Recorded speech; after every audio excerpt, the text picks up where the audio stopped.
The final week of Midweek Masters rolls into Monza for the exciting conclusion of a long championship campaign. Many have entered, few have survived to this point, but a championship still hangs in the balance in multiple classes nonetheless. Hello everybody, I'm Jesse Lee, joined by Dan Van Zutphen and Cormac Malloy behind the cameras for the finale today. Bright, beautiful sunshine here at Monza, and the track temp, the topic of conversation for the majority of drivers. Dan, there's no way to shake it. It's warm. It's really warm, 32 degrees on the general temperature, and 43 degrees on the track. So it's really warm here in Italy at the Temple of Speed, the so-called Monza track. And yeah, Jesse, let's see how that unfolds in qualifying. Interesting.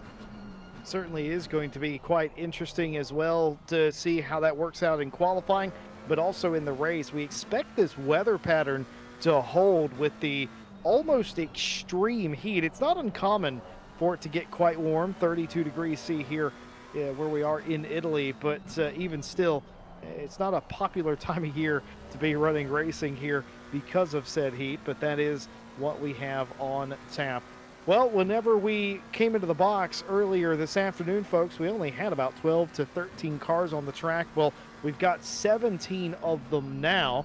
18 was possible for the pro class and about 6 for a possibility for the silver. We've got 17 overall, of course. One notable omission to this point, unless my eyes are failing me, is our champion-elect driver, Marco Badowski, in the Pro Series, isn't here. Yeah, so indeed, he isn't here. And let's see how that pans out for the championship, because I think Marco is fairly confident he has already in the bag. However, Jesse, I don't know if he's technically got it in the bag. Yeah, we'll see with the championship points at the conclusion of qualifying, which we are in the middle of right now. Azir Goat goes back to the top of the board, and that is a 48.052. Jordan Daly, second quickest, 2/10 off of that for the time being. João Manso in third place, Peter Varga in fourth. Both those cars 4/10 off the pace. John Razor slots into third, nearly 3/10 off of Goat's time. Nobody troubling them at the moment.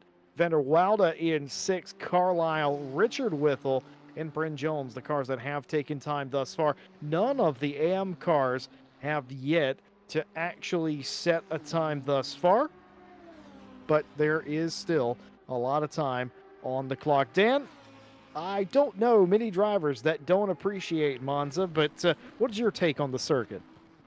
It's not always been my favorite circuit, purely because I probably have a skill issue on it. However, I think it makes for some great racing. Of course, we all know the turn one, the almost despicable turn one here in Monza. I mean, it often causes chaos. And so, yeah, I think it's a good track. Overtaking is, of course, wide, it's slow, and fast at the same time. So, out of 10, I rated a 7. Well, I think I stand with a lot of drivers in saying that this is a fun track, but it's also quite a frustrating track as well when it goes wrong, when it's not on the cards, whenever you maybe get piled into turn one, lap one in general can be a bit of a problem. Then it's not necessarily the haven of speed. I was talking to Jordan Daly earlier today, and that man sounded pumped up to be back here, and why not? He's just ran the quickest qualifying lap of the day, a 47.672 in the Just Gamers Lamborghini, 3/10 quicker than Goat. That shifts them to the other side of the grid, and that's more like it. But yeah, of course, talking to Daly, he was pumped up. He loves this racetrack. So does a lot of other drivers, I suspect, as well. But well, with a lap time like that, you can kind of see the optimism that they had there because they knew they were going to be quick, I assume. Yeah, you know, if you like a track and you want to be fast on it, the chances are you will have some more pace than you might have otherwise on a track you hate or dislike.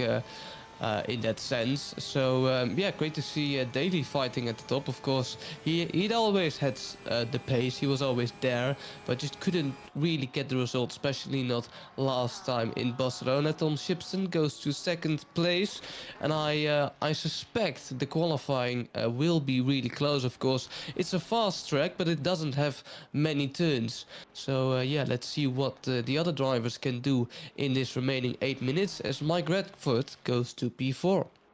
Sure does. Tom Shipston just went to P2 as well, 2/10 off of Daly's time. So that's a 47.8 for Shipston as they sit opposite pole for the time being. Bubbins in P1 in the AM class just beat Booskry to that honor. Now, Bubbins is on something of a podium streak, 3 in a row. I've been told by friends and family to not encourage him, otherwise he won't be able to fit his head through the door, but I gotta say, give credit where it's due. Jordan Bubbins has been on something of a hot streak recently, and that's certainly spilling over here into qualifying early. Whittle and Ash Bibby have yet to set a lap. Now, that's not for want of trying, Dan. They've just not been able to get one valid through yet. Yes, of course, Monza. Well, just as I say that. Monza is indeed, as you say, a tricky track. It's so easy to get invalidated. Of course, you have the chicane, you have the chicane, the first chicane, the second chicane after this one, and if you just get your braking point just not right, or you go in a corner too fast, and especially on Monza, it's really a difficult track to just get a clean lap in. Of course, we see Ash Bibby, P16, still needs to set a lap, and Piotr Dominikis to still set a lap in that Nissan GTR. So let's see if we can get any drive-thrus here today. Of course, we hope not, but Barcelona has shown us otherwise. Indeed. TCR Maverick in chat says, good evening. Good evening to you as well. Maverick Allison Bibby is joining us again. And hello, Allison. This is an interesting night for Allison Bibby because her brother, who is in the race tonight, this driver, Jordan Bubbins, and her man, Ash Bibby, in the race at the same time. And what was her comment here? Let me read this comment. Ash is joining tonight because he wants to stop Bubbins getting a podium spot. Ego versus ego. Well, oh dear. Bibby's got some work to do, though. Has yet to set a valid time. They've ran several laps, as I said a moment ago, but none of them have been valid. So easy to invalidate on certain areas of this racetrack, including right here through Ascari. As we've been talking, Jordan Daly has gone another 10th quicker. It's a 47.597. The mark to beat up front. Tom Shipston still P2, holds that by a very tangible 12/100ths of a second over Varga in third. Goats down to fourth now, 3/10 off the overall pace. Redford is your fifth driver there. Keith Whittle has out-qualified Bubbins in the true amateur class.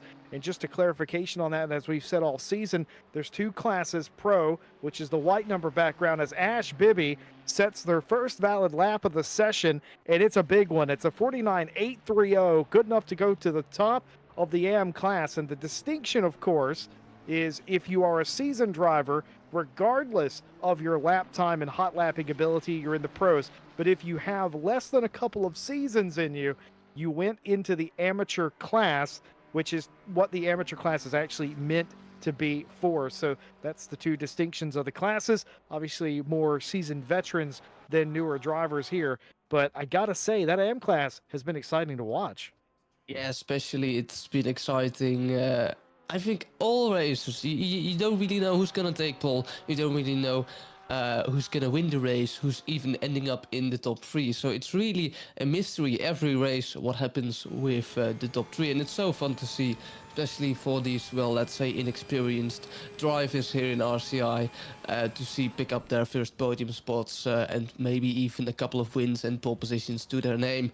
So I think it's really important we have this M class, and it makes for some great exciting racing as well. Now, going away from the M class, when we're driving on Monza, we're not exactly talking about even cars. Like, for example, Barcelona was a BOP track, we talk about it. It's really as if almost all cars are equal on Barcelona. It's definitely not the case here in Monza. Of course, you have a lot of strays. So obviously, the high-powered cars will do a bit better, like the Lamborghini, than others, and the Ferrari will probably struggle a bit because its top speed isn't really great. What do you think, Jesse? Yeah, it's certainly interesting. A lot of people here will tell you they want a car with a low or no wing in certain instances, and certain cars don't work. But I would argue that a Porsche would typically be a car that you would stay away from. But Zhao Manso's just gone P2 in that car. Tom Shipston's been in the top three for the majority of the qualifying session. And common wisdom would tell you you'd want to bring a Ferrari, but look at the string of Ferraris. And I know we've got Varga and Yes. Redford inside the top six, but look at the string of Ferraris in both classes in the second half of the field. So I wonder how much of that is sort of equalized with current BOP, how much of that is different now in a post 1.9 iteration of the simulator. Of course, I think we're in version 1.9.5 now or something like that. So maybe some of that's changed a little bit. The conventional wisdom, though, would tell you you need horsepower to be quick here. But I think some of the aero, the tricky stuff these cars were able to do, bailing out some of these cars. But I will say this, Dan, it makes the racing interesting because if you have a low drag car versus a car that can take the corners quite a lot better, has more downforce, that creates some very interesting racing, and it makes passing quite difficult, but also again entertaining for us up here in the booth. Yeah, for sure. No, I can't wait what this race will bring with 1 minute and 35 seconds to go. The qualifying's really, really close. I think the closest we've seen in the whole season. We have Azure Go just improved their lap time to go to Ooh. P2. Still has some gap to Jordan Daly. Of course, prefers Monza, and it shows. And we can see, of course, slipstream will probably be a big part in this qualifying session. If you have the slipstream, Jesse, you're really golden. You could set a golden lap here, especially with all the straights. If you don't make a mistake, you could end up with a really good position as John Eraser, the Swiss driver for 699 Racing, goes to P6. Final few moments here in qualifying. A reminder that all flying laps will count. The 9:57 of Richard Withel will not get a lap in, and neither will John Eraser. This will be it. They will be in the pit lane for the remainder of qualifying. Not enough time to get back around. Looks like Zhao Manso and John Eraser, Richard Withel, and Ash Bibby are in the pit lane with Bryn Jones. Ash holding on to the AM pole now by about half of a second. So a sizable gap there by the 69 Ferrari. And that might get the eyebrows raised by some of the event managers around here that Ash Bibby might be getting close to a promotion to potentially mid-pack silver driver sometime soon. That recently sort of happened to Cormac Malloy, who's our broadcaster here tonight, who spent very little time in AM and immediately went to silver pack fighting. You could argue in certain fields, maybe Cormac in the back of the pro field, but I digress. Back to the point. Daly holding on to provisional pole, a 47.597, and a little over a tenth behind was Goat. Goat made a run of it, and it's a 47.660. It's going to be 63 100ths off of the overall pace, but that's got to make Goat happy. That's got to give Goat a little sigh of relief right there that, okay, I'm not that far off the pace. Jordan Daly, who was out there for insurance purposes in the Just Gamers Lambo, they have taken that car to pit lane because they feel somewhat safe here. Tom Shipston, though, one of the top cars still out there, needs to pick up a quarter of a second, Dan. Ooh, but that's not going to help. Over the gravel, and that might even invalidate his lap. However, I think he's still on a good run and he's still going through with it, so he might be able to improve his lap time. It needs to be more than 2 tenths to get that pole position from Jordan Daly. Of course, Tom Shipson doing really well in the championship thus far.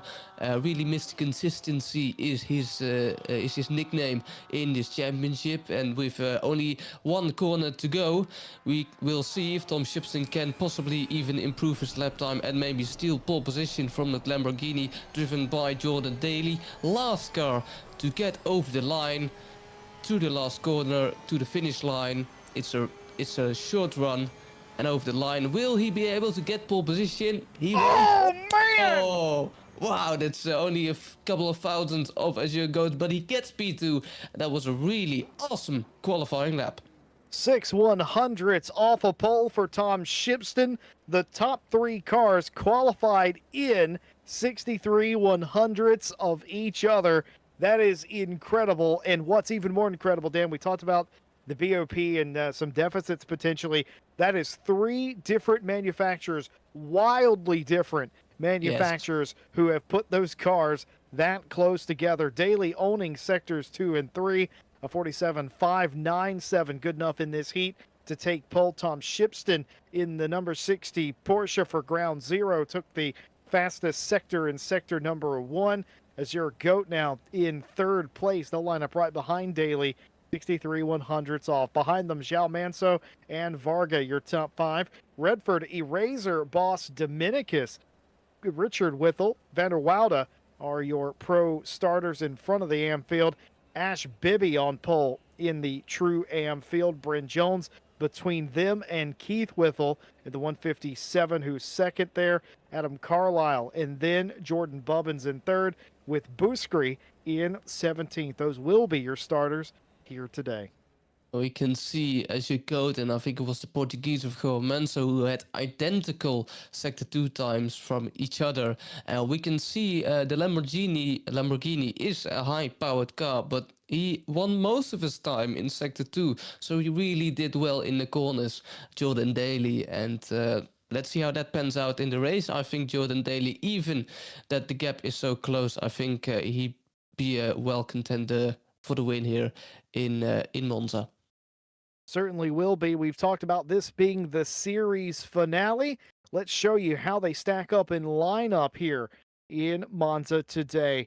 Marco Badowski, the German driver behind the wheel of the number 45 Lambo, has 212 championship points, but more importantly, that driver is not here today. There is a drop round in this championship, and they've used it on round number 1 already, which I think they finished 9th place in all the way back at Silverstone. But because they don't show here today, this will count as their drop round, which means that their 31 championship points from round number 1 at Silverstone will actually count, because the drop round is always your lowest round, and when you score nothing, that is clearly your lowest round. So at the end of today's race, Marco will have 243 championship points. Now, I know that sounds strange, that he's going to gain championship points for being here, but he will do, because the drop round will shift to the goose egg he's putting up today.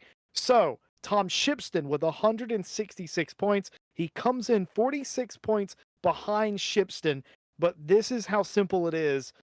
Tom Shipston needs to win or get as close to winning this race as they possibly can, and Tom Shipston can win this championship today. There were 46 points between them.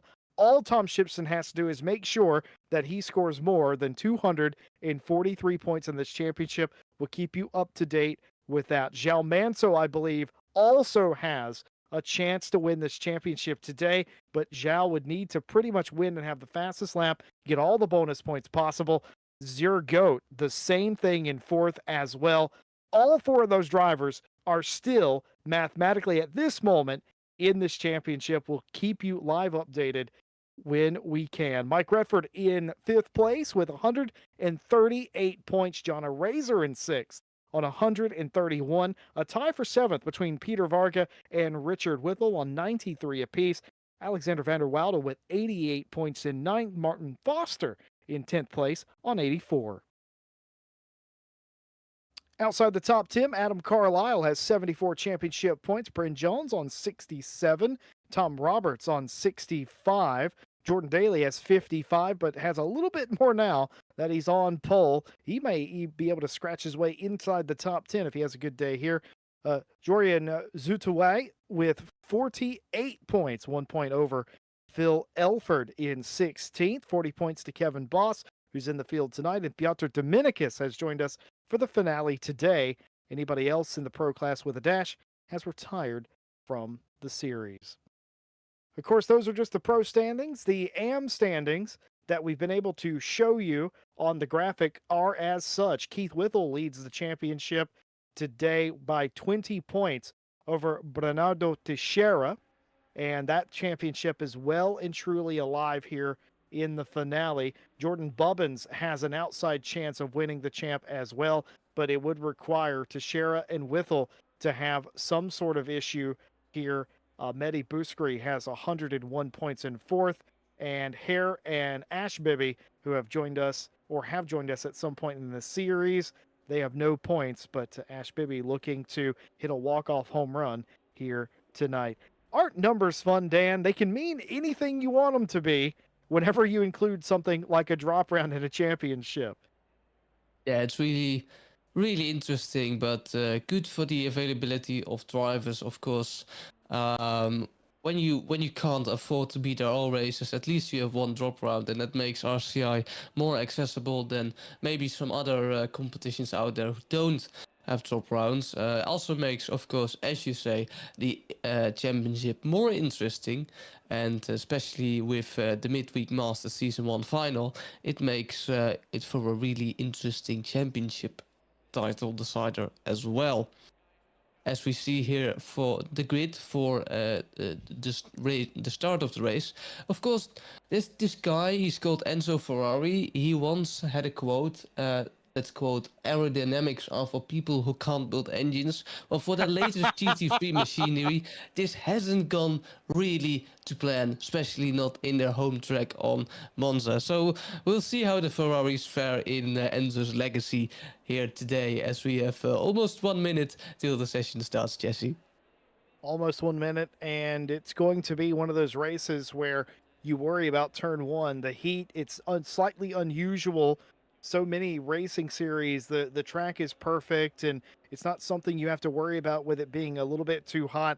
Your braking points are typically where you found them. But in today's practice session, I heard a couple of drivers complain a little bit about the cars not reacting in the way that you would expect them to, not necessarily having the grip because it's too hot and they're skidding around a little bit.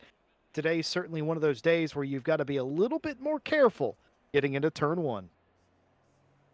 Yeah, of course, as we said in qualifying, the Twin 1 is really not known for their cleaner start. So let's see if we can get a really clean start in T1. And not only T1, throughout the whole track, of course, we have the first chicane, then we have the second chicane, which can also cause some chaos. Of course, spoken about chaos, we had chaos in the Nürburgring because of the rain.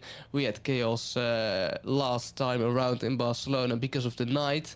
I think it was the Ferrari of Mike Redford who went through the gravel a few times, if I remember correctly. And now we have the chicanes who may cause some chaos.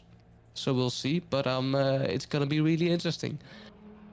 Certainly is. It's going to be one of those days where you worry about the grip. It's going to be one of those days where you worry about everyone getting into turn one. And folks, don't let it deceive you. That is a Nissan GTR on the grid here again. How many series, how many races have you seen without one? Well, we have one here today.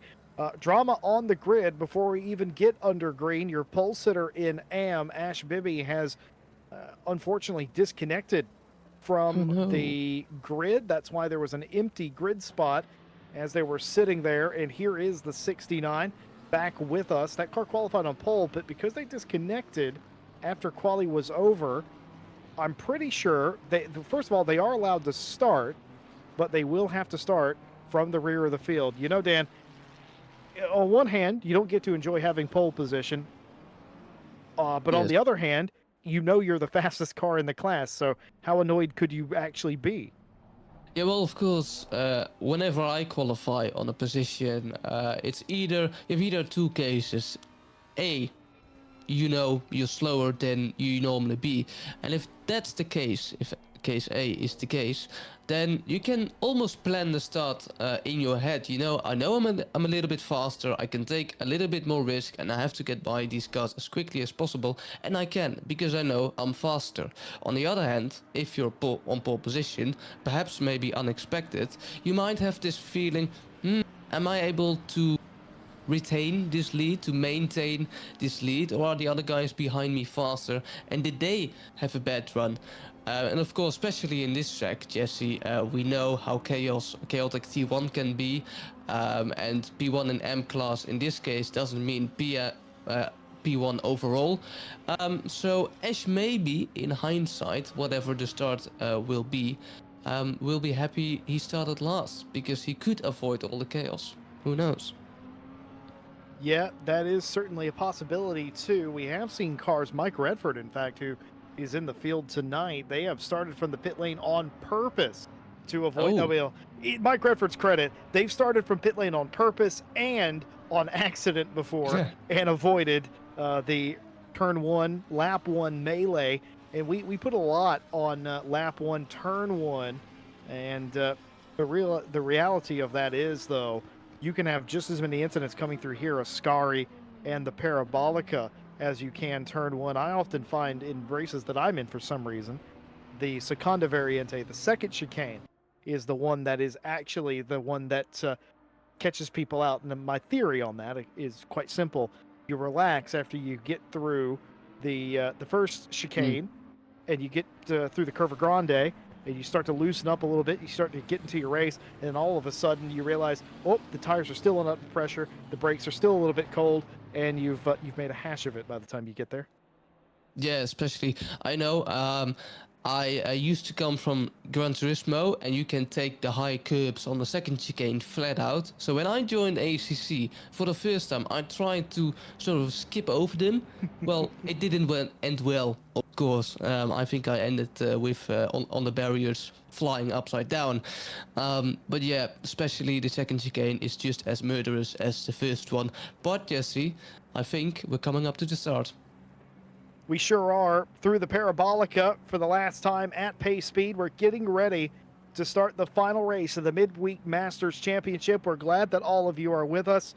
We will have late breaking stories from the field as they become apparent to us. Teixeira not with us in the field tonight because he is stuck at work, or actually just got off of work. And there we go. Green flag racing down into the first turn, thinking about 4 wide into the background. João Manso looking to make it 3 wide here. Azir up the inside. No room for the Porsche of RPMS. And he gets tagged here, and that's going to be a big mistake. I think that was Redford that got involved, and now John Eraser is spun around as well, as the cars are at a standstill in the first chicane. João Manso was the first to get tagged, but got spun back around, and they continue on. Azir Goat, I think, goes through into P2. That was a nice start from Azir, just getting down to the inside. Shipston is down to third for the time being. It was a clean getaway for the Just Gamers 197. Jordan Daly in that Lamborghini had the best view of it and maybe got the luckiest. They were 3 wide behind him, and nobody was challenging for the lead, but a huge slide there coming through the Lesmo for the first time. Yeah, of course, he may have retained that P1, but he still needs to retain it for the remaining 85 minutes. And that McLaren, especially with the slipstream, is fast on the back of that Lamborghini. So he has to hold on now, and he also has to fend off Tom Shipston. The Porsche in the background didn't get tagged, but is still in P3. Azure Goat, we know how fast Azure Goat can be. He was really fast in Silverstone and is now fast again here at Temple of Speed. Now on the back, coming onto Parabolica, curve Parabolica, and let's see if he can do anything in that McLaren number 765 to perhaps maybe already take over the lead of Jordan Daly. But don't forget, Tom Shipston is in there. Oh, huge crash exiting Ascari. Oh, John Eraser's involved. The 65 of Jordan Bubbins involved. I think Booskry also involved, and in fact they are. Wow. That's the stranded car that we see that's had additional contact into the wall. Does this start with Mehdi Booskry? No, it doesn't. It happens in front of them, and it's collateral damage as the entire back half of this field collides with the track being blocked. A huge accident, a frightening accident. Thank goodness it's sim racing, and that explains the additional contact. No steering ability in Mehdi's car. There's just at this point, there's just nothing you can do when you see the. I think it was a Ferrari of someone, but there's just not. I noticed Ash Bibby's gone. They were Yes, leading that class. Was yes. that Ash's car they I, collided with? I, It was. So it was Ash Baby's car, which is such unfortunate. And in that situation, if you're approaching a Ferrari, you either go fully commit and maybe send your car to the wall, or you just can't do anything. And in this case, it caused some chaos. Not on the chicanes where we usually see some chaos, but on the turn after Ascari. So yeah, really unfortunate to have already so many losses at the start of the race. Fact remains that Jordan Daly has remained in the lead. Zerko not letting them get away. Tom Shipston, for that matter, as well. Shipston, third in line, has the biggest toe, and they are the quickest car right now. Shipston needs every point they can get, and I worry, according to my math, I have been doing it.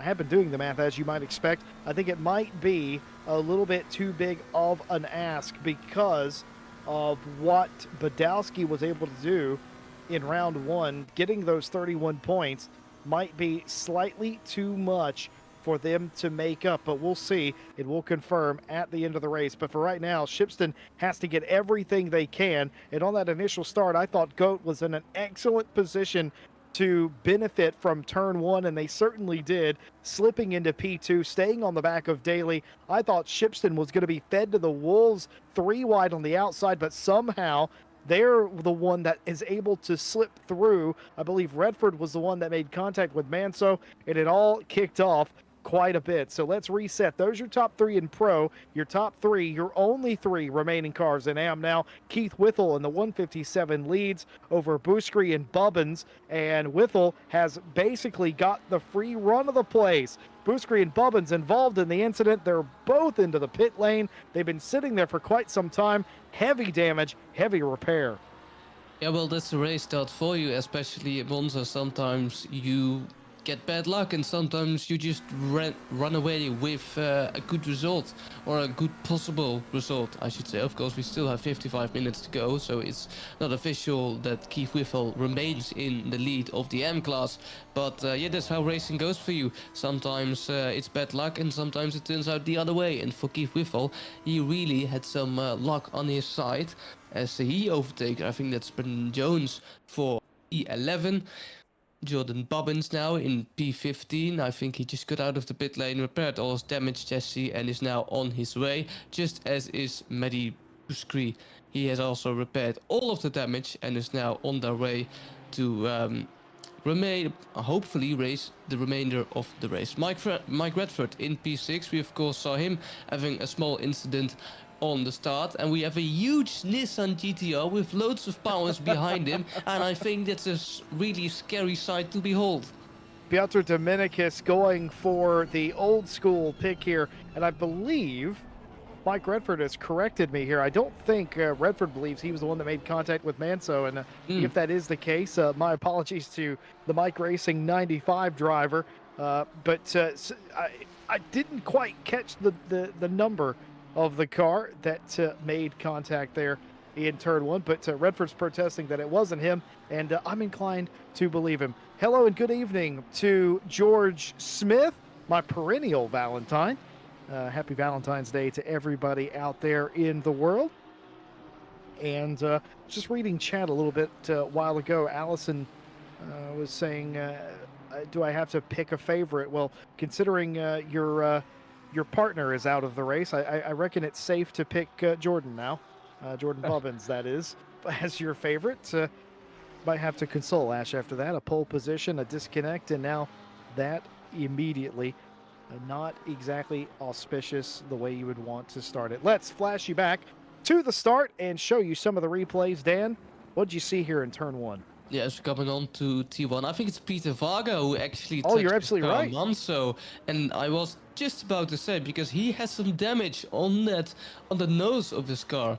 So it was indeed Peter Varga. It might be looked at by the stewards, as we see the Nissan of Piotr Dominicus. And from this point onwards, Jesse, it's just a domino effect. Peter Varga touches one car, gets slowed down, and that just creates a massive domino effect on the really slow T1, as we see another replay for T1, just chaos commencing, and then, yeah, how do you stay out of trouble, Jesse?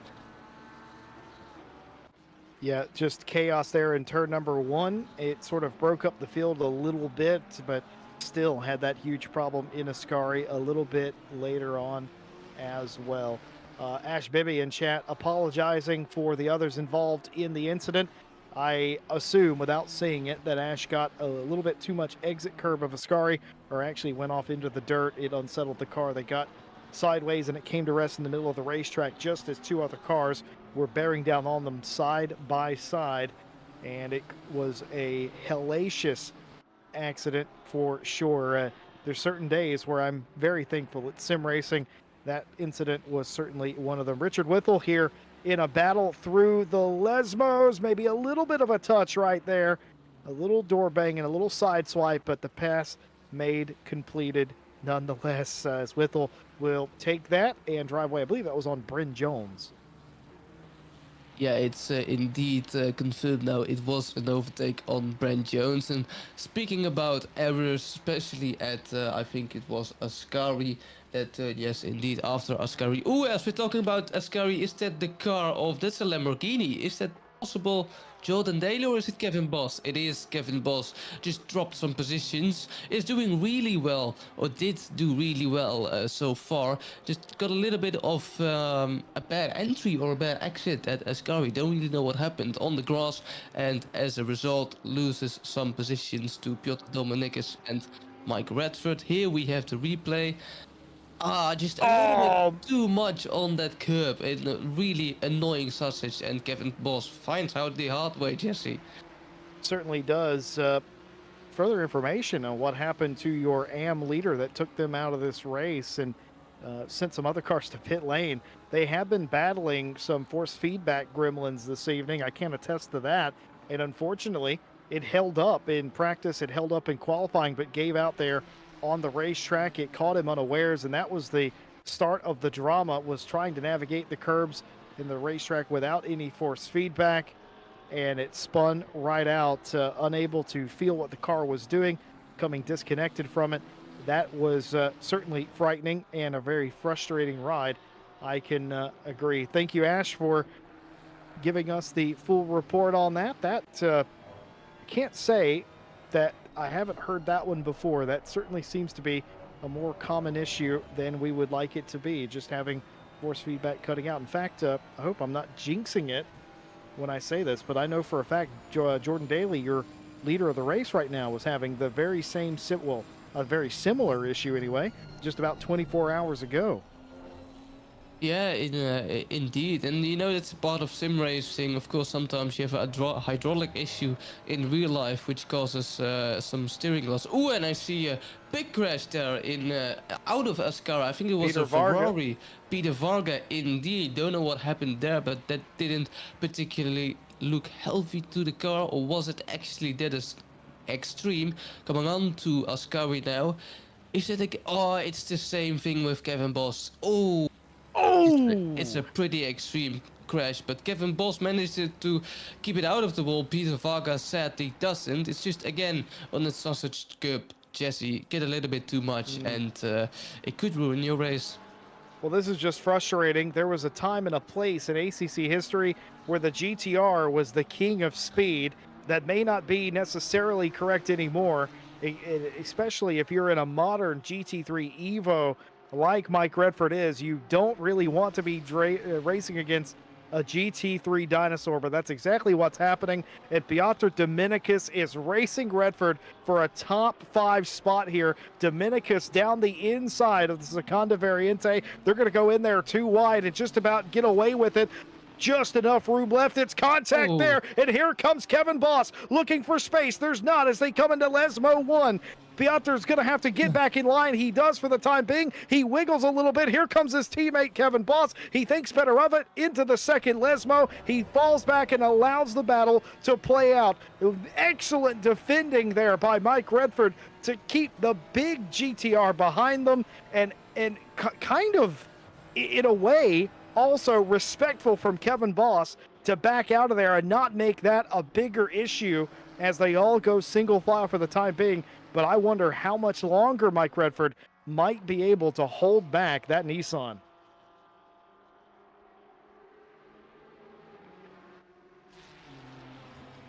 all this action, and we've only done about 13 minutes of the race thus far. A pit stop is required here tonight, and I believe tires are optional. I'll just check to make sure I'm correct on that. But I believe tires are going to be optional for tonight's race. It's a mandatory stop, 1 liter of fuel required. You'll be sitting in your pit stall for 25 seconds regardless, but there is no tire change required. A tire change is a 30-second stop, so add an extra 5 seconds onto your pit timer, you get a fresh set of Pirelli P0 tires. So we'll see how many drivers elect to take that tonight. Riding on board with a couple of different cars and flashing back to the front of the field, Jordan Daly still holds a minute, very tangible lead over Azir Goat, who has taken the fastest lap of the race. Goat's not giving up. No, Goods definitely hasn't given up. 4 tenths behind Jordan Daly. Yes, he goes really wide, and that will definitely impact his exit speed out of the second last mode there.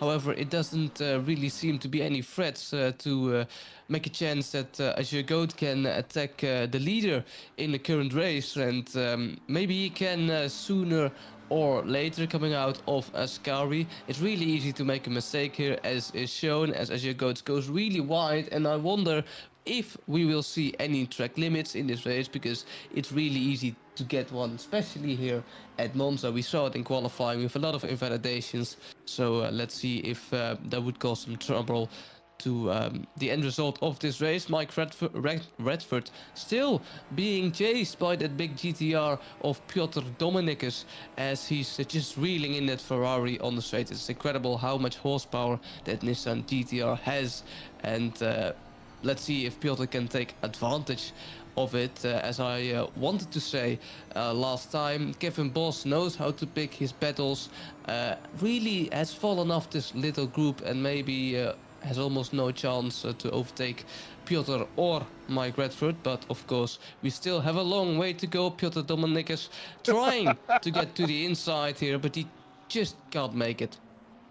There was a time in GT racing in general where that GTR did not look particularly out of place in the time where you had the Jag, you had the Bentley, and obviously now the car's a lot more sleek in a lot of arenas than they used to be.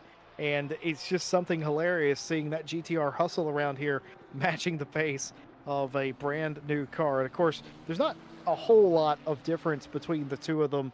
Of course, technology advances and such, but still, it is a GT3 car, and it is what Piotr has elected. I'd be curious to hear the story on why he elected to drive the big bad GTR. Maybe the pedigree around here is one of the reasons, as he's still hounding Redford for that 5th spot from the rear bumper of Mike Redford's car, as he is pulling up, gaining all the way to Ascari. Looks like it's a medium sort of defensive line from Redford. It is. He was in the middle of the racetrack. A little bit of a sniff from Piotr there, but not a full-blown move. Calling his bluff was Redford. Oh, and Redford's off in the dirt. He's going to go wide here, but did Piotr get a terrible start? No, he didn't. It just took him a moment to wind the turbo up, as they're going to be side by side heading down into the Parabolica. Dominicus on the outside in the GTR, the preferred line to Mike Redford, and he's going to get clear. Piotr struggling for grip, trying to get the car to turn. It's stepping out slightly, disobeying the commands from the driver, but it doesn't matter. The longer run off the corner, any stock car driver will tell you that's where the speed is, around the high side of the racetrack, and here comes Dominicus. Onto Prima Variante, the first deadly chicane here. Piotr Dominicus on the outside, Mike Redford on the inside. Can he get the switchback, a better exit? Then that turbo really needs to go and work to maybe overtake Mike Redford in the next corner on Seconda Variante. And there goes Mike Redford, and Piotr Dominicus still on the outside, but possibly if he can dive it on the inside for the next corner. And look at that Nissan GTR goes, absolutely incredible. Piotr is left, right, center, behind, but not in front. And if he wants to get there, he really needs to hurry up. This is such a good battle between these two drivers, and they've maybe had a little bit of contact earlier on, but it's nothing personal here. They're showing each other significant respect. I think Redford has telegraphed his point that he's not just going to allow Dominicus through in the 311 Nissan. He's going to make him work for it. And Redford, again, made that point known. Piotr knows that. Says, okay, I'm going to have to get one heck of a run to make this happen. And I think more than anything, Piotr's not really panicked. He knows this is probably his battle for the race. I don't know how much he would have for Zhao, Shipston, and the other drivers in front. So maybe just enjoying this fight for the time being. Of course, the only lap that really counts is, of course, the last one. But Redford, are you surprised at all to see Redford going as defensive as he is in some of these corners, or would you be doing the same thing? Well, I'm not surprised because the gap to P4 is probably just too big to be a threat to Roman. So Kevin Bass doesn't really seem to gain anything, and especially the pit window is nearly there. Probably in 10 minutes you can make a pit stop or even less, and that's probably why he just wants to hold on to that 5th position just before the pit stop. He might have a bad pit stop, maybe have some damage, didn't tick the box and screw up for maybe 1 second, and that could be your P5 gone. So I'm not surprised he is defending as aggressive as he is. And he's opening the gap a little bit, and I really think that Nissan is starting to struggle with the tires. Of course, a big engine at the front, and that I don't think that Nissan GTR is entirely friendly, so to speak. No, you're absolutely right. If my memory serves, and my memory is not particularly great, but I do believe after about 20 to 30 minutes in that car, the tires on that GTR do become a bit more shredded than they do on some newer models, and this heat is unlikely to be helping anything. It's bright sunshine beaming down here on the racetrack. The track's optimum, that has the most amount of grip it can take, but the problem is the temperature is 32 degrees ambient, 42 degrees on the actual track surface. That is not what these Pirellis are designed to deal with in so you take an older car that has less mechanical grip and you start to scrub the tires off more, it becomes a problem a little bit earlier. Oh, I think I did see someone go wide there. I think it was Richard Whitehall, possibly in the Ferrari. Yes, it is indeed Keith Whitehall. The M leader might attack, of course, the family member Richard Whitehall on the outside, Keith Whitehall on the inside, and of course Alexander van der Woude is still there, so he could make it 3 wide, possibly in that big engined BMW. Alexander van der Woude has a double toe, really fortunate for him, but can he make it stick? Can he make some profit off that toe? It doesn't seem like it. That Ferrari is a little bit lighter, as we can see, but Keith Whitehall still hanging on to that P9. Richard Whitehall doesn't really attack, but maybe he has to now. Keith Whitehall had a bad entry, and so Richard Whitehall is back there again. Keith Whitehall racing by himself, so to speak. He is champion-elect. If you're wondering about the AM Championship standings, it's all in Keith Whitehall's grasp here. All they have to do is stay out there on the racetrack. They've got several laps over their competitors. Even if they went a lap down, and even more strange, I'm pretty sure they could disconnect, rejoin, and still be in front of the rest of the AM field because of the incident that occurred earlier on. So you've got Keith Whitehall, who is racing with Richard Whitehall. That is a father and son team. So quite interesting that that's all going down. And I wonder what dinner might be like after that, after these two make contact. That to be a fly on the wall for sure. Keith Whitehall now looking to the behind them at Van der Woude, who I believe had a little bit of an issue in Ascari about 15 minutes ago. They're coming back through now, and they just get it done. A tiny bit of contact on the entry. No real harm or foul there.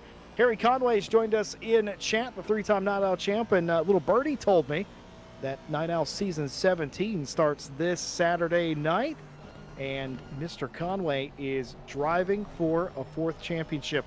Nobody has ever won 4 Night Owl championships. Nobody's ever won 4 championships in the same day, period, here at RCI. Harry Conway chasing that down. That'd be quite a sight to see. A lot of stars, a lot of big names in that Night Owl Championship, just looking over the list. Of course, that starts here on Saturday live, Oh, and Alexander Van der Wilde has just completely missed turn one, Dan, and they've used the chicane appropriately. If only we well, could teach F1 drivers how to do that. if only we could learn GTV drivers in real life to use it as well. Alexander van der Woude showing how it's properly done, how you can take the T1 chicane in an alternative way. He probably gets track limit for that, so he might want to watch out to not get a drive-through here. As we see the battle for P5 still alive. Mike Redford still in P5. Piotr Dominic is in that beautiful, because isn't it a beautiful Nissan GTR, still in P6 with 36 minutes to go, and the pit window might open in just about 1 minute's time. So let's see how that unfolds. Piotr Dominicus just can't quite attack the Ferrari of Mike Redford now, as we see that's Jordan Daly, the leader in the race, has lost the lead somehow, going wide there, and he is being attacked by possibly P5. So what happened here? A race replay for Jordan Daly. I think he already got slow out of Ascari, to be honest. Maybe he has some Yeah, he's already by himself. yeah, dirty tires. I think Just yeah. oh. I think you're right, Dan, with that Yeah. assessment. I think something happened in Ascari that we didn't see. I didn't even see a wave Diallo, you know. I'm usually No. pretty attentive about that sort of thing.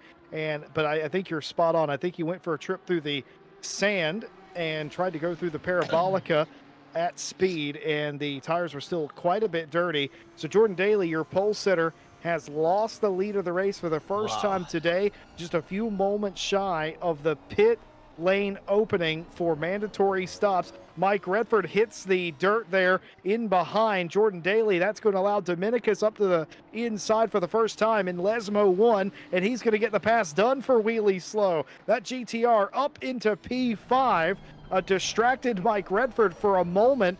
And oh no, I just think that car, he's driving the wheels off that Ferrari right now. He was trying to get by Daly, but now unfortunately has been passed by Piotr Dominicus for 5th place. It has been a long time since we've seen a GTR in the top 5 of one of these races. Well, beautiful to see it either way, be it a long time or short time. Oh, Piotr Dominicus just getting some wiggle on that front end, just passing by Ascari there, and Jordan Daly is almost smiling in the rear view mirror. Just carry on, guys, carry on this battle, just leave me be. I'll head to the front again after my unfortunate mistake. Jordan Daly, of course, our pole sitter, still wiggling with that Lamborghini tail, and I think he will make his pit stop now. The pit window has opened. The answer is yes. Watch out for your pit entry. If it's too fast, you'll get penalized. But Jordan Daly choosing for the fast or the early pit stop, and he is the first pit stopper here today. Jordan Bobbins follows him in P14, a few laps down, but he will also... Oh, and that's some contact by Mike Redford to Piotr Dominicus there, and Piotr Dominicus just not taking the chicane in the correct way. Of course, he couldn't do anything about it. Mike Redford just simply hit him on the back. Just a little bit of contact right there. Dominicus is trying to use the escape road right there, and I gotta say, Dominicus might have been opportunistic in getting that spot, but Redford did not just let it go. In fact, had a toe of their own down the front straight or the pit straight that time. Just got a little bit too close, and that's kind of common. You see that a lot in races like this where Redford's out in front of Dominicus, and Redford doesn't really have a frame of reference where the braking zone changes when you're that deep in the draft, and just got in there a little too... It wasn't like he slammed him out of the way. He just bumped him going into the braking zone. He almost had it right, but he was fractionally off, and that's what led to the contact. Clean stop for Jordan Daly. They will rejoin the fray, but the damage has been done, and Azir Goat has assumed the lead of the race. Racing Team Sovalu back to the point.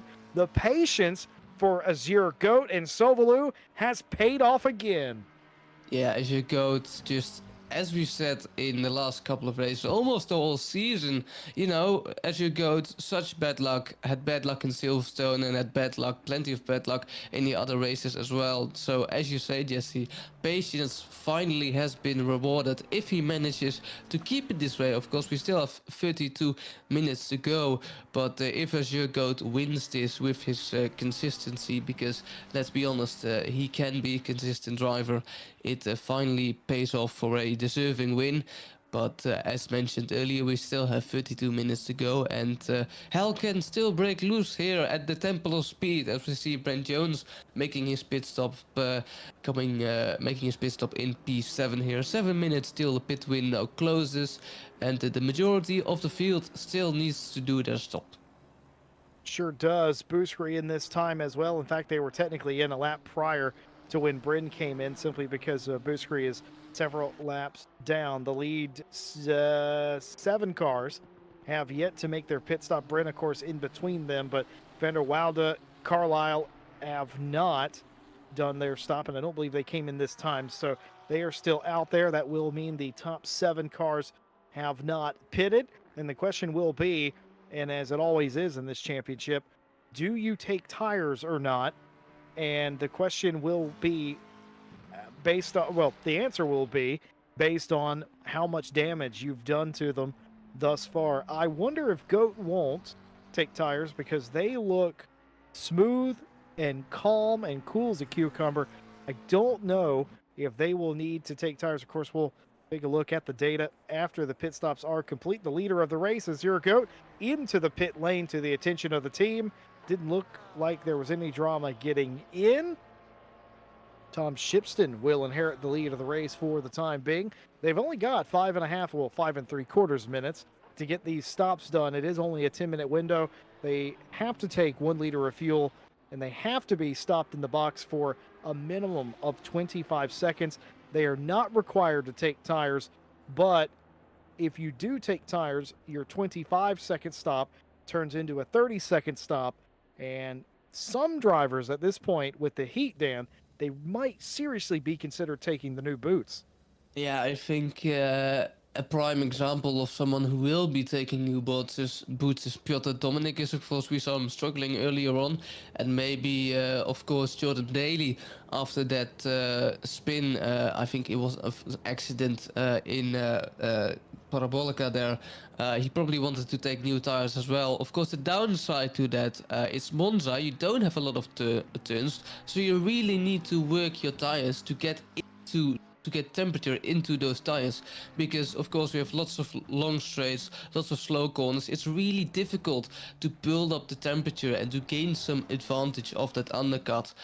So maybe the overcut seems a little bit more opportunistic, but if you're like Jordan Daly, who might be able to get the temperature into your new tire fast enough, then you might be able to work that the earlier stop instead of the later stop here at Monza. So let's see what happens. Let's see who will make some gains in this pit stop process, as Tim Shipston is now coming in for his stop.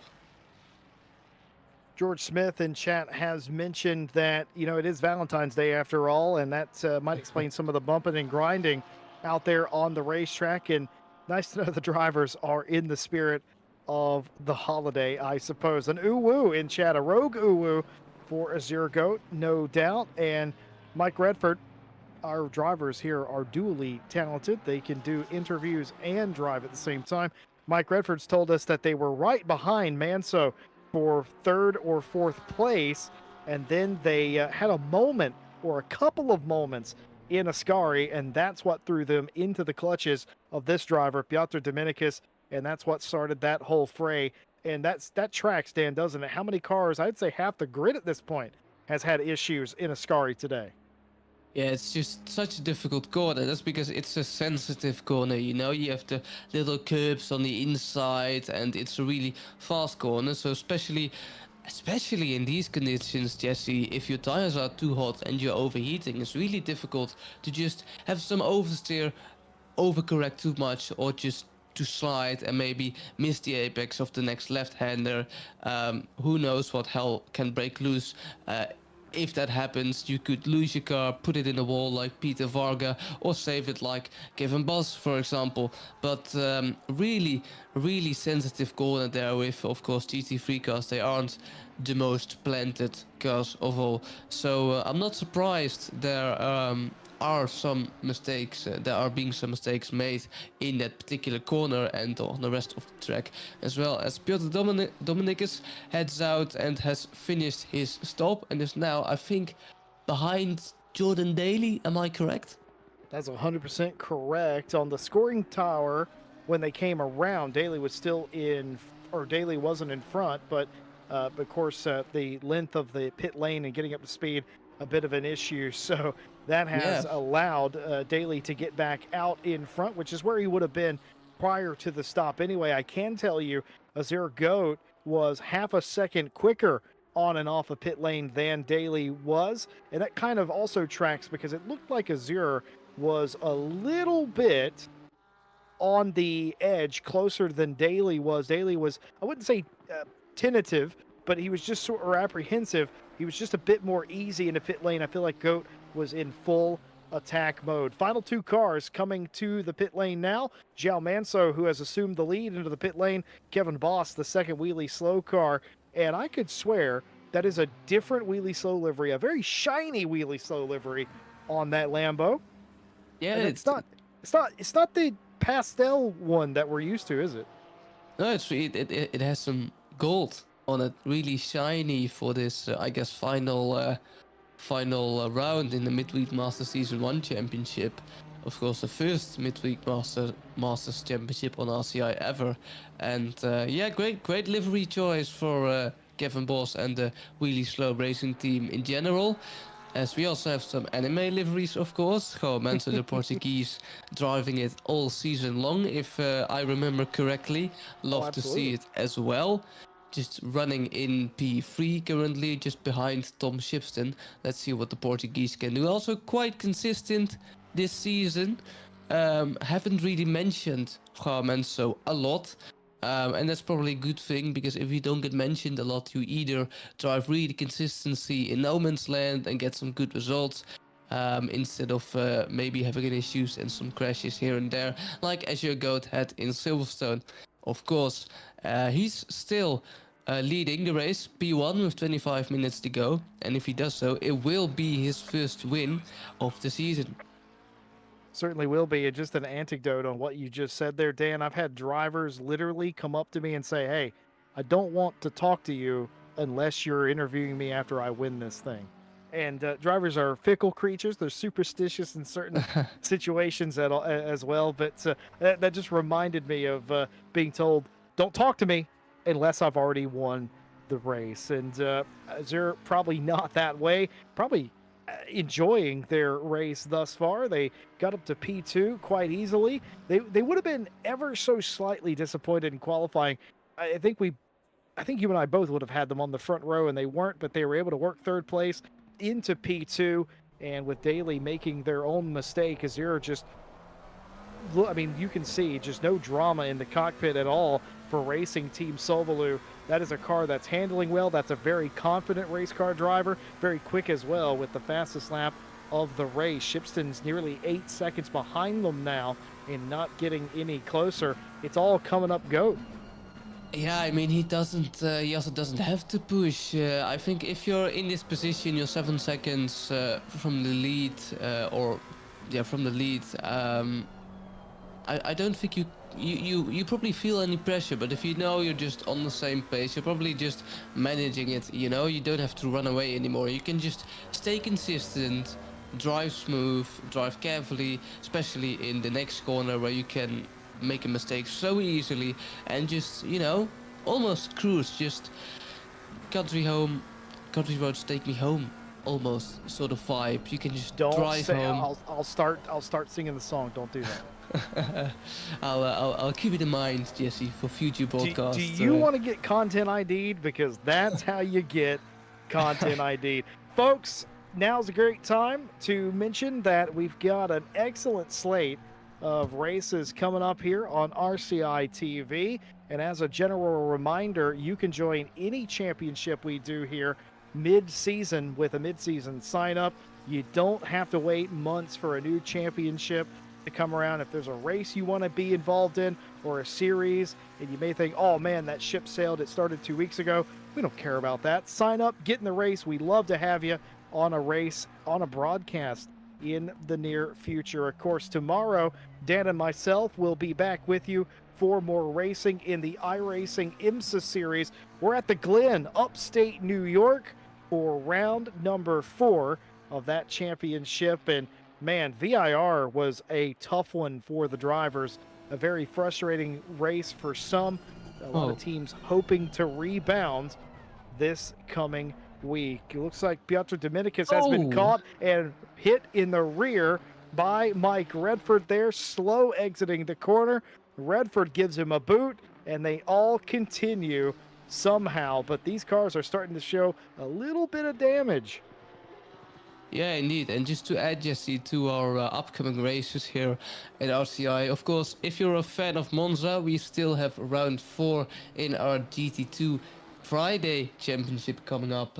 February 23rd will be the last round, which will be held on, of course, this track, Monza. So if you're a fan of it, you can either drive or watch the race with us, and we can't wait to see you there on Monza. And that's man! Mike Redford going really wide, trying to almost attack Piotr Dominicus, and it's almost a domino effect. Dominicus went wide, Mike Redford goes even wider onto the gravel, but now coming on to the next corner, he tries to look, can he take it to the inside? And yes, he can, but just can't hold on. Dominicus on the green AstroTurf and is still holding on to Here the he comes! P5, but for how long?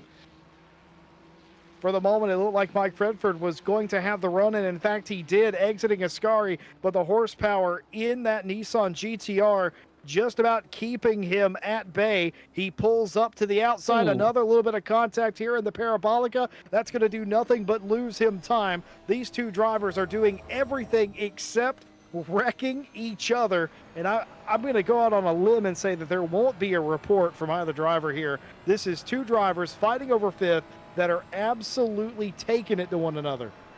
Yeah, just loving the racing as you should on February 14, of course, Valentine's, of course, that probably love the racing they have with each other in the current time. Of course, no incidents yet, just some rubbing is racing, you know, that's part of racing, especially when you're driving in closed GT3 cars, and Piotr Dominik is just driving away a little bit, but I predict that Mike Redford will be there as soon as he can, of course, with that really strong slipstream on Monza with the long straights. Of course, he still needs to outrun that Nissan GTR, that massive, beautiful Nissan GTR with a lot of top-end speed there.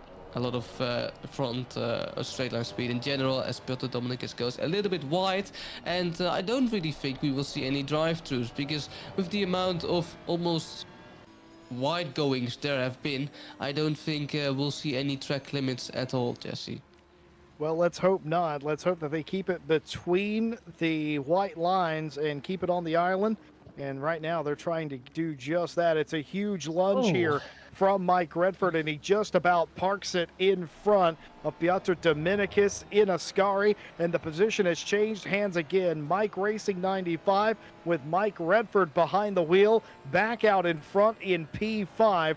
This is excellent racing. The problem is, though, he's not going to be able to get away from that GTR. No, indeed. As we say in the Netherlands, it's fiddling with coins here between Mike Redford and Piotr Dominicus. Mike Redford now in P5. Let's just see how this battle unfolds. I think Piotr Dominicus, he could just lose it, you know. He's struggling with tires with that Nissan, especially at the last end of the race. I don't think he has changed tires, or maybe they did and Mike Redford just did as well. Anyway, Dominicus will struggle with tires at the end of the race, so he might just lose it to Mike Redford, you know, but it's still 18 minutes away to the finish, and it's a lot of question marks before this battle will come to an end. 42 track temperature it is currently, hasn't gone up, hasn't gone down, which will be probably tense for the driver still, and it seems that it won't change at all.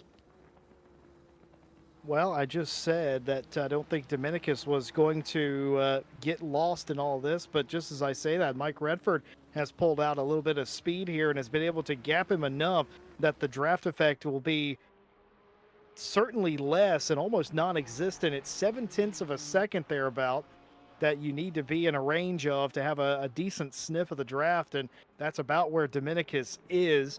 Redford he's actually out of that now. It's more than a second. So Mike Redford pulling away now and has regained fifth place. I would have loved to have known what Mike was thinking whenever he got past earlier on.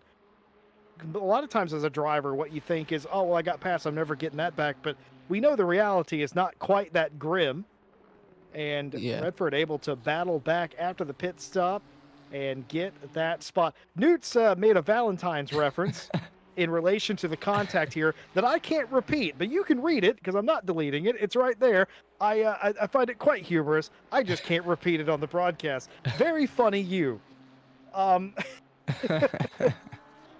Mike Redford is reeing in chat. I have no idea. I can't translate rees. And by the way, we're talking about the potential to change tires. Our broadcaster Cormac has done some sleuthing in the pit lane and has determined either they've all changed tires or none of them have changed tires. There's no obvious gaps in the pit times, so they've either all changed them or they've not changed them. I wonder if they've all changed tires is what's happened because of the heat. It just sort of makes sense that you would do that.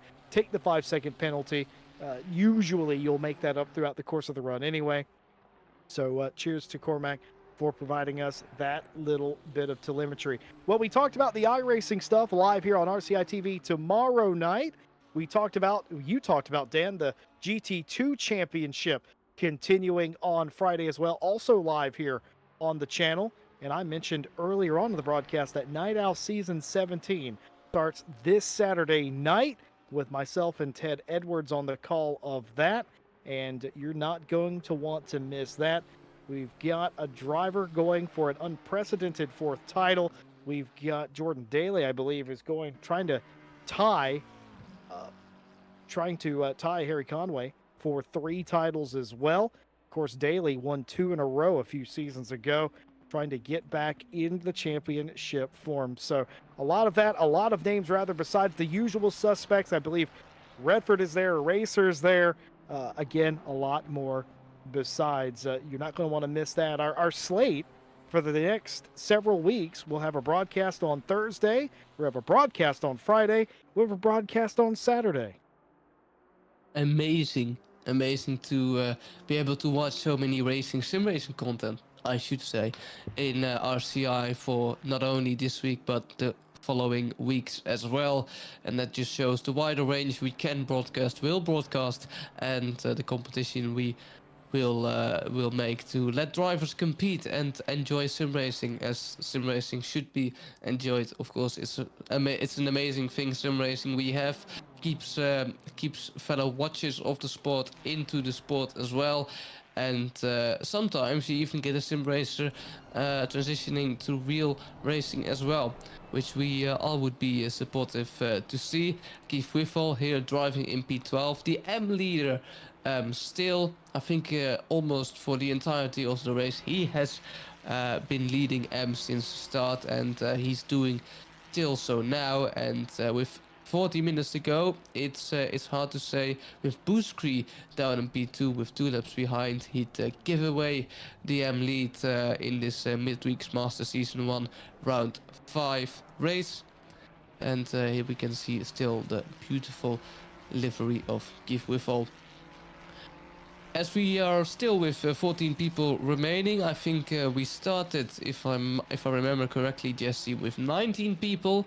Well, 14 people are left. Of course, we had the massive crash involved with Ash Bibby and other drivers, which unfortunately had a lot of casualties here in Monza. But I'm not really surprised because, well, it's Monza. It's almost the hell of racing that is causing a lot of chaos. Keith Whiffle just closing into Alexander van der Woude as we switch over to current leader Jesse Azure Goat. Goat, who was patient, knew they had the speed, and is just driving away from Tom Shipston. It was 7.8 the last time we checked in. That was about 5 or so laps ago. It's 9.4. And for Azure Goat, this will be a race that they will enjoy. For Tom Shipston, it will be a race of maybe what might have been. It might have not been on the cards anyway, the championship for Tom Shipston. They certainly gave it an excellent try, but Goat, that is, proving a little bit too formidable here in the final moments. And back to Keith Whittle. They're on a championship drive of their own, out there sort of by themselves, enjoying it. This is a 60-minute victory lap for the Whittles Wizards, 157. And I think Keith Whittle is the dad and Richard Whittle is the son.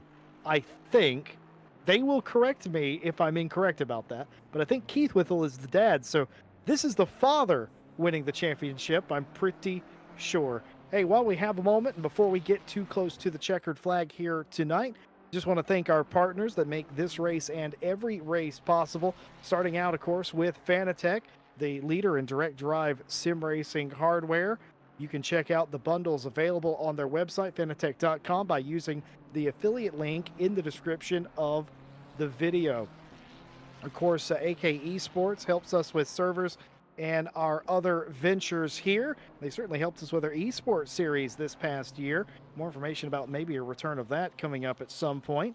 But a big thank you to AK Esports. They're a leader in sim racing management. For more on how they can help you with your event or series or organization, go to akesports.it.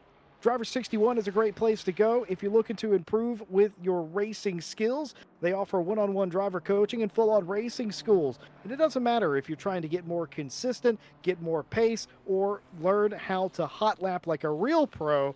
They got you covered over there. Driver61.com, and a car has just crashed directly in front of us, and it is Van der Woude.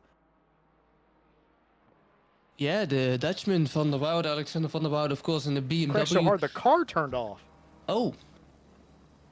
Would it be a technical fault? Of course, we can have those in sim racing. Let's compare it with a hydraulic failure in the real car. Ooh. Didn't really pick to... Oh, spoke too soon. Oh, that's a massive crash, and it's your race done for Alexander Van der Woude. Of course, Alexander Van der Woude drove a steady race. We haven't really seen Alexander Van der Woude a lot, and that's a good thing, but we have seen him now, and he's also called it a day and left the race. And so, Jesse, we now still have 13 survivors on this killing Monza track. That's the right word, Dan. It is survivors. We started, I think, with 18 cars. We're down to 13, but that is what Monza does to these teams. Hey, if you're looking to get a little bit more pace out of the race car or get a little bit more confidence out of your setup, we recommend Go Setups. They offer bundles for specific cars and racetracks, package deals over at Go Setups. A lot of the drivers that race with us here at RCI have won and brag about the Go Setups that they use, giving them that extra little bit of competitive edge. And last, of course, but not least, digitalmotorsports.com is your one-stop shop for everything sim racing. If you're looking for a brand new rim or a brand new rig, they've got you covered over at digitalmotorsport.com. And while you're there, check out their sim rig builder. Build the sim rig of your dreams or your budget, digitalmotorsport.com. And a little bit of personal note here right at the end of the race. We are about 7 subscribers away from 4,500K here on RCI TV. I would love to be able to hit that by the end of February. So if you're watching this, if you're hearing me, if you're watching this back on repeat and you are not subscribed to the channel, we would love to have you join us on a more permanent basis and to get to that 4,500K. We're not going anywhere. We're going to be broadcasting live races all year, as we always do. But 4,500, huge milestone potentially.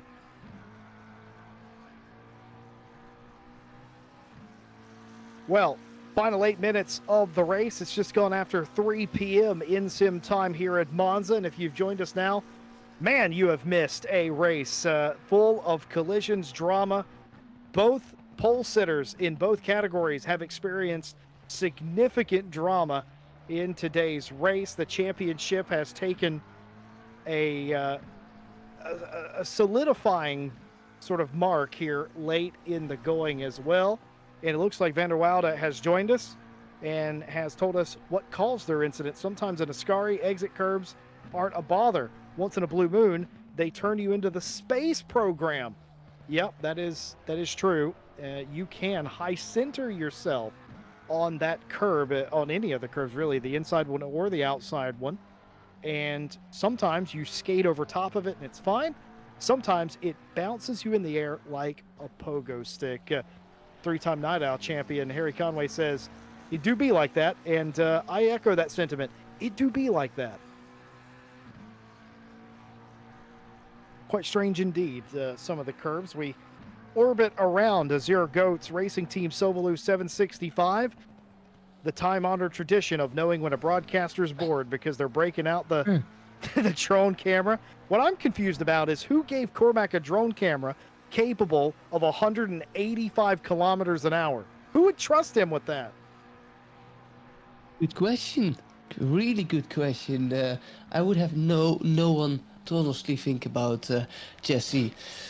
As we see, Azure Goat still driving in P1 with, of course, our fabulous racing shots made here by our broadcaster, Cormac. Oh, he's just showing off now. Yeah, doing an awesome jobs with camera angles in the visor of Azure Goat there. Show off some more, Cormac. Keep going. We all love it. With That's 6 minutes. Oh, sorry. I was just going to say that's definitely a car that's been in a race. No damage on it by judge of no scratches or anything, but it's filthy. And that's only an hour of racing. Look how dirty the car has gotten. And talk about a car that's been out in front of the field that hasn't really had any contact, and to my knowledge has never really left the racetrack. But I mean, such is racing. It's not known as a clean sport, is it really? No, I can remember, I think the LMP2 winner of last year, of 24 Hours of Le Mans LMP2 winner last year, both, I think they put their car in a museum, and so it's now full with dirt, full with grease from the Le Mans racetrack in a museum. It's a museum piece now. Imagine making a Le Mans winner car a museum piece. But of course, the LMP2 class has retired from the World Endurance Championship. Sadly, it was such a cool class to witness with very close racing. Of course, a spec class, as we all know it. Same car, same chassis, same everything. The thing that was not the same was the drivers. Of course, they made the difference out on the track, as they are doing right now. And Azure Goat is a prime example, making the top difference. Still in the lead with a 10.4 seconds lead over Tom Shipston. And Tom Shipston then has a 4.1 lead over Joao Manso. Of course, the championship leader might be out of reach, but that doesn't mean the standings anywhere else in the grid can change. Of course, we have Tom Shipston, Joao Manso, and Azure Goat divided by only 4 points, by only 3 points. If I'm correct. So Tom Shipston currently leading the battle for P2 in the championship. Joao Manso currently P3, and Azure Goat currently P1. But if it stands this way, Azure Goat will of course get that P1 or P2 in the championship, excuse me, and Joao Manso will fall down to P4. Tom Shipston will get a very deservingly, I wanted to add P2, P3 in the championship, and so it's a really close fight. Of course, it's not over, but if it stays this way, Azure Goat will get P2 in the championship, followed by Tom Shipston. And Tom Shipston has finished 4 rounds out of the 5 in on a podium spot. Of course, won the race in Silverstone and is now doing a great job on Monza again. As I said, Mr. Consistency Tom Shipston really is, as we see Jordan Daly here chasing Joao Manso in the background. Of course, he made a mistake earlier, but he's back at it again, and he might, seems almost impossible for Jordan Daly to get a podium spot. Monza is definitely not a slow driver, but Jordan Daly isn't a Oh, he's slow still driver as trying, though. well. Yeah, you can see him pushing the boundaries of that Lamborghini and giving it all he has for to take a podium spot here at the Temple of Speed. Well, it's that time of the race. It's that time of the season, folks. I start talking about driver psychology. What do I mean by that? Certain drivers, they like to be talked to. They like to be calmed down. They just want to know that somebody's listening. Sometimes you don't got to say anything to them. Sometimes a driver just likes to be left alone, and that changes based on how their race is going. If they're upset, sometimes you got to talk them back from the ledge. Sometimes, whenever they're upset, they just got to rant a little bit. You got to let that go. Sometimes, though, drivers drive better when they're a little bit upset, and a lot of times you're just upset at yourself. You make a mistake or something happens in a race, you're just mad.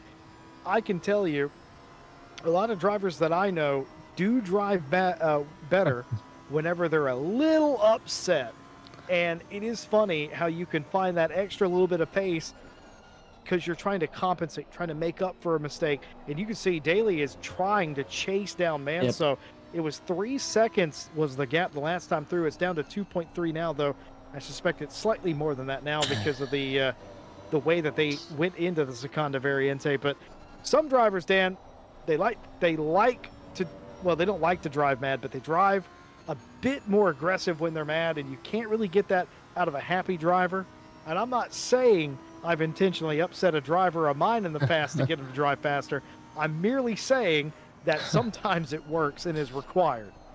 Driving a car in anger, I think, is the right term, and some drivers, as you say, get more pace out of it. But of course, you also have the scenario that if you make a mistake, you want to make up for that mistake. It results in making even more mistakes, something Jordan Daly isn't doing at the current moment. But that could also happen, and it could frustrate a driver even more, and perhaps a little bit too much. Of course, an engineer in that sense is really important. I had my engineer when going into the last round of the Maserati GT4 Championship and battle, which I won, and probably my engineer made it a little bit easier. He's just, I like when I have an engineer, I like a calm and composed engineer, just talking me throughout the race, giving me updates here and there. And that's the car of, I think it could be Bobbins, just letting Jordan Daly by, but just having a nice engineer who keeps you sane, especially with endurance races. Jesse, it's important, especially when you are driving at nights, and just someone to keep your sanity alive, and someone who doesn't let you panic. Yeah, I always said that it's okay if your driver's angry, but whoever you're talking to on the other end of that headset, they have to be calm and composed. They can't fire back at the driver, because at that point you're distracting them and they're getting mad at you, and that's not the correct thing. Mike Redford, by the way, totally agrees with our analysis. An angry drive is the best drive, and that's a man who knows what that's like. Mike Redford has had some comeback drives here on RCI, and I suspect he did them while a little bit upset. Bubbins in the pit lane, but a Zero Goat coming around the Parabolica for the final time. They started third, quickly found themselves into P2 with an excellent charge into turn number 1. And after the drama of the day, a Zero Goat will come across the line and win the finale here at Monza. Racing Team Sovalu back to the top. And for Tom Shipston, the Ground Zero 60 Porsche did a hell of a job in the race, but it looks like they're going to fall short of the championship.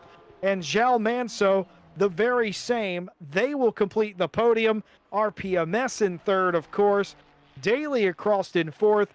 Mike Redford won the battle for 5th place in the Mike Racing 95. And what a race that was. Actually, no, Mike Racing won the battle of 4th because of the drama earlier on. Yes. Piotr Dominicus will get to keep 5th as he... Hey, that's a rear-wheel drive GTR. That can be good for drifting, potentially. Kevin Boss is going to come across the line and make it 5th and 6th place for the Wheelie Slow Gang. Oh, And that's Brent Jones coming home in P7. Was getting attacked by Richard Whitehall, but Richard Whitehall just getting a little bit squirky of the exit and therefore just finishes in P8.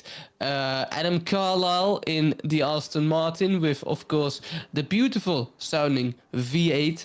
As it is, coming home in P9, followed by Keith Whiffle, the M leader, coming home into the top 10 and the leader in the M class. And he will run away with the M championship. Keith Whiffle does. So congratulations to Keith Whiffle for winning an amazing M championship this season in the first Midweek Masters season. And Keith Whiffle again doing an amazing job. Buskri has already finished in P11 and Jordan Bobbins has also finished in P3 for the M class. And that are your 13 drivers who have finished and your 13 drivers who have survived, Jesse. Survived, absolutely. Again, the correct term. Keith Whiffle has had a season to remember. The only dark spot, the round back at Zandvoort where they didn't score any points, but it's been first or second for them ever since, and it hasn't been that easy. They've started sometimes fourth. They've started off the podium, in fact, in some rounds, but they've always managed to finish these races and where other drivers struggled to do so. And well done to them, the AM champion Keith Whiffle. And unless I'm corrected, Marco Badowski holds on to the championship in the pro category by a sum of about 10 to 15 points after it all shakes out. Azir, Goat, Manso, and Shipston all going head-to-head on the racetrack and finishing in essentially the reverse order of how they came in. Not only secures the championship, but also promotes Goat up as well. What a final round of this championship. Tom Watts, the event manager, had to know what he was doing, putting Monza last. Yeah, he probably did. It made for an amazing championship battle, especially at the front end. Of course, not for the top positions, but for the battle for P2 was quite exciting. Maybe because of Monza, probably because of Monza. So yeah, Tom did do a really great job of selecting the calendar. Monza last on the calendar. Results confirmed. Azir Goat, your winner for the fifth and final round. Shipston second, and Manso are your podium finishers today. Daly did come home in fourth. Redford fifth, winning that battle over Dominicus, and Kevin Boss in seventh. Jones, Richard Whiffle, Carlisle, your top 10 in pro. Keith Whiffle, your winner and champion in AM. Buskri, Bubbins, your finishers, though technically Bubbins DNF coming in one lap shy of the finish. Vanderwalde, Varga, Eraser, and Bibby can add their name to the drivers that ended up in the garage early. Well, if you are interested in racing with us, all you got to do is go to racerci.com, get involved, join the Discord. We'd love to have you if you're interested in iRacing, AMS2, ACC, for instance, WRC. We've got a little bit of everything for everyone. The new Monday signups are open. The Monday, it's touring cars and GT4 multi-class. Night Owl Season 17, as I've mentioned a couple times, live for round number 1 at Suzuka this Saturday. And this coming, actually, no, it's not this coming, is it? It is. It's this coming Tuesday. We have AMS2 in the trucks. Think of like the European Truck Racing Championship kind of trucks in AMS2, and I believe they're racing them at Brands Hatch. In fact, they are. So we got a little bit of something for everyone. Dan, we're getting around here at RCI now. Yeah, definitely. I mean, we have iRacing, we have even WRC, ACC, AMS2, and maybe even some other games in the future. Of course, Le Mans Ultimate is coming out. Let's see how that unfolds. But again, that's RCI for you. A really big community and a wide variety of games that the community can drive and compete in championships, which is of course amazing to see, especially with RCI still growing to date. Absolutely lovely indeed, Jesse. Well, that's just going to be about it from us here for the Midweek Masters Championship.